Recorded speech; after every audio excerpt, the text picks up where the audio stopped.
भगवान ने पूरी शक्ति लगा करके जब खींची तो दोनों पेड़ जड़ से उखड़ करके धड़ाम से विपरीत दिशा में गिर पड़े दोनों।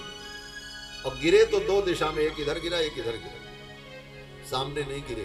क्यों? बोले सामने तो कन्हैया था, उनके ऊपर पेड़ गिर जाए ऐसा कैसे हो सकता है? एक पेड़ इधर गिरा एक पेड़ इधर गिरा, दोनों की जड़ से दो देवता निकले महाराज तुरंत।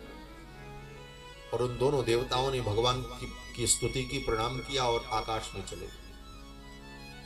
सुखदेव जी कहते हैं कि ये नारद जी के शाप से कुबेर के पुत्र नलकूबर और मणिग्रीव ये दोनों वृक्ष योनि को प्राप्त हो गए थे। आज भगवान ने इनका उद्धार किया। ये कुबेर के पुत्र थे, इनको नारद जी ने शाप दे दिया था। क्यों? बोले ये बड़े बदमाश थे महाराज। धन के मद में, धन के अहंकार में सारे दुर्गुण इनके अंदर आ गए। क्यों? बोले धन की कोई कमी नहीं थी, कुबेर के पुत्र थे, देवताओं के फाइनेंस मिनिस्टर के बेटे हैं, साधारण नहीं। धन की कोई कमी नहीं, और बड़े बाप के बेटों को बिगड़ने में देर नहीं लगती महाराज। अगर बड़े बाप सावधान न हो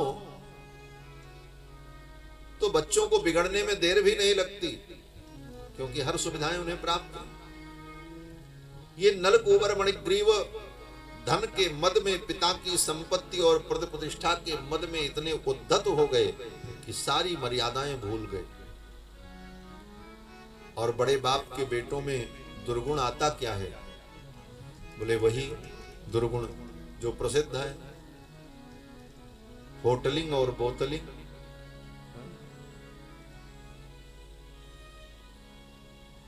होटल में जाना और बोतल खोलना, चाह पैसे से होटल में जाने लगी, चाह होटल में बोतल खुलाने लगी। ये दुर्गुण, ये दुष्कर्म जीवन में आ जाता है। यही आया नलकूबर मणिग्रीव को। क्या करने लगे?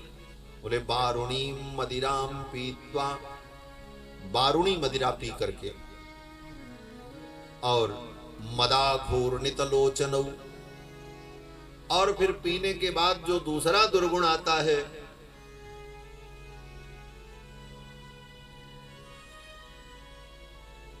परिस्त्री गमन और वेश्यावृत्ति। ये जो सारे कुकर्म कुधर्म आते हैं बारुणी पीने के बाद, मदिरा पीने के बाद बुद्धि जब भ्रष्ट होती है, ये भी दुर्गुण आ गया इनके।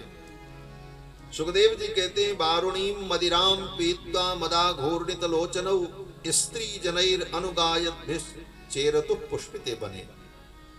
कैलाश में, कैलाश के उपवन में, मंदाकिनी नदी में स्त्रियों के साथ मदिरा पी करके, नग्न होकर के नंगा नाच कर रहे थे सब।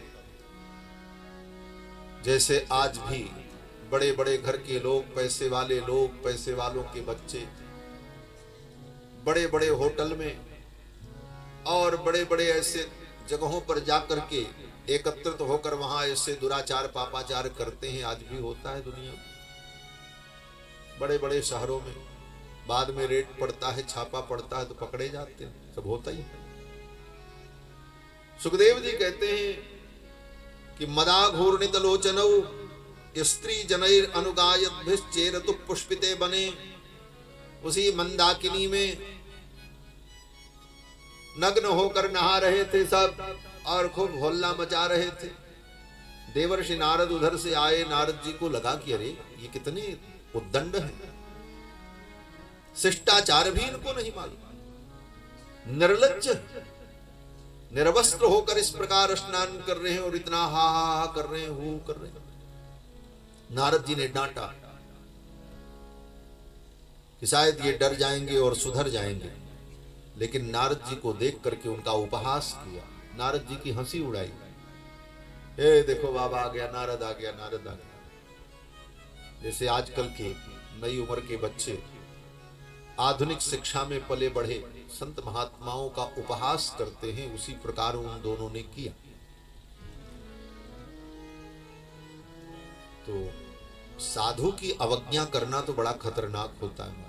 साधु अवज्ञा कर फल ऐसा, जरे नगर अनाथ कर जैसे। साधु अवज्ञा तुरत भवानी, कर कल्याण अखिल कहा। साधु की अवज्ञा का परिणाम क्या हुआ? बोले नारद जी को क्रोध आया और नारद जी ने कहा इसको शिक्षा देनी पड़ी। ये अंधे हो गए।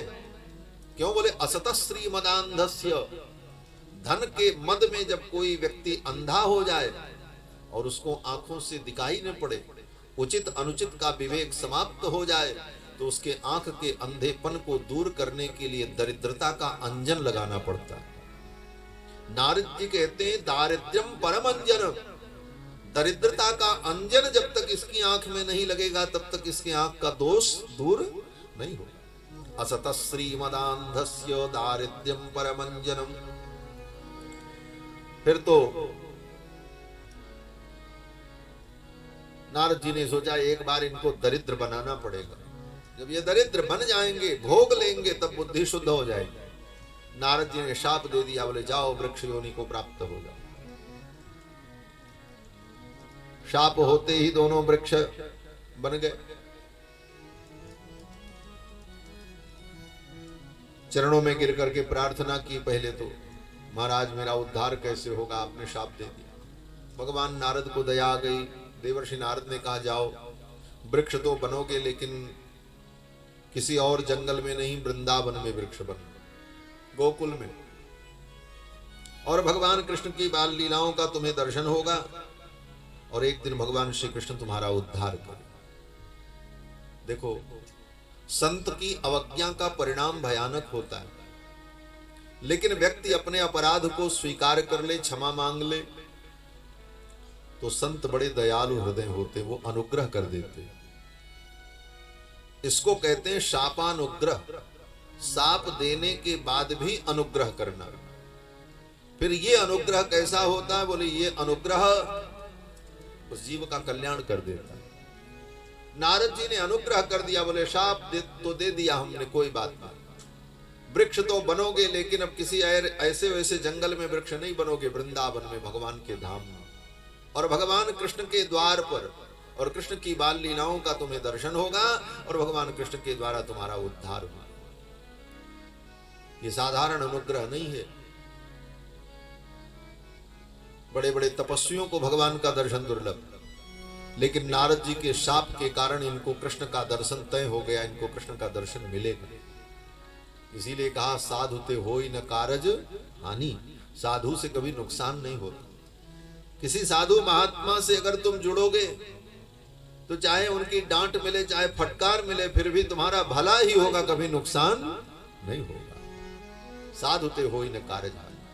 लेकिन हाँ, ये जरूर है कि अगर साधु वेश में कोई काल नेमी मिल जाएगा तो नुकसान हो सकता है। ये भी परीक्षण करना पड़ेगा कि साधु के रूप में काल नेमी न मिल जाए, क्योंकि कलयुग में काल नेमियों की कमी भी नहीं है। साधु के वेश में बहुत काल नेमी घूमते, और साधु में और काल नेमी वेश तो एक ही जैसा होता है, लेकिन अंतर करना पड़ता है। तो सत्संग करते करते सब समझ में आता है, पहचान होती। तो नारद जी महाराज ने इस प्रकार से उनके उद्धार का उपाय कर दिया। भगवान ने उनका उद्धार